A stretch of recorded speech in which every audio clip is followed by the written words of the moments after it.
మిత్రులారా, 2 సంవత్సరాల క్రితం డిసెంబర్ 3, 2023 నాడు మీ ఓటునే ఆయుధంగా మార్చి దుర్మార్గమైన పాలనను అందిస్తున్న గడీలను కూల్చి ప్రజా ప్రభుత్వాన్ని, ఇందిరమ్మ రాజ్యాన్ని మీ ఓటు అనే ఆయుధం ద్వారా సాధించి ప్రజా పాలనకు పునాదులు వేసి 2 సంవత్సరాలు మనం పూర్తి చేసుకుంటున్నాం. తెలంగాణ రాష్ట్రం వస్తే సమస్యలు పరిష్కారం అవుతాయి.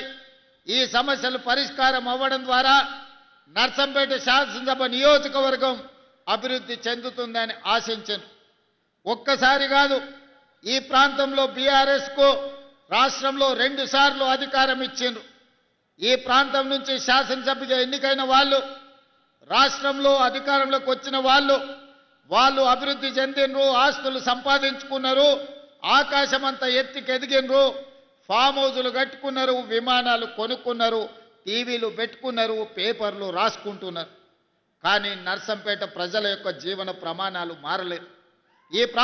ఆనాటి ముఖ్యమంత్రి వరి వేసుకుంటే మీరు ఉరి వేసుకున్నట్టే ఒక్క గింజ కూడా కొనేది లేదు, మీ దిక్కున్న దగ్గర చెప్పుకోపోండి అని ఆనాటి ముఖ్యమంత్రి అన్నాడు. కానీ ఈనాడు ఇందిరమ్మ పాలనలో మీరు వరి పండించండి, మీరు పండించిన చివరి గింజ వరకు ఈ ప్రభుత్వం కొనుగోలు చేస్తుంది, మీరు సన్న వడ్లు పండించండి, 500 రూపాయల బోనస్ ఇచ్చి మిమ్మల్ని ఆదుకుంటాం, మీకు గిట్టుబాటు ధరనే కాదు వ్యవసాయాన్ని లాభసాటిగా చేస్తామని చెప్పి ఈనాడు మన ప్రభుత్వం నిర్ణయం తీసుకున్నది. ఆనాడు అన్నారు కాంగ్రెస్ అధికారంలోకి వస్తే రైతు బంధు బంద్ అయిపోతుందని, రైతు రుణమాఫీ అబద్ధాలని. నేను ఈనాడు గుర్తు చేయదలుచుకున్న రైతాంగానికి కాంగ్రెస్ వస్తే కరెంటు ఉండదని.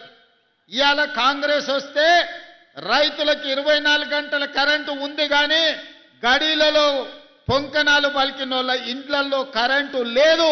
వాళ్ళకున్న కరెంటు మా కాంగ్రెస్ పార్టీ కార్యకర్తలు ఊడబెరికిండ్రు. వాళ్ళకు మాత్రమే కరెంటు పోయింది, తెలంగాణను దోసుకున్న వాళ్ళకు కరెంటు పోయింది.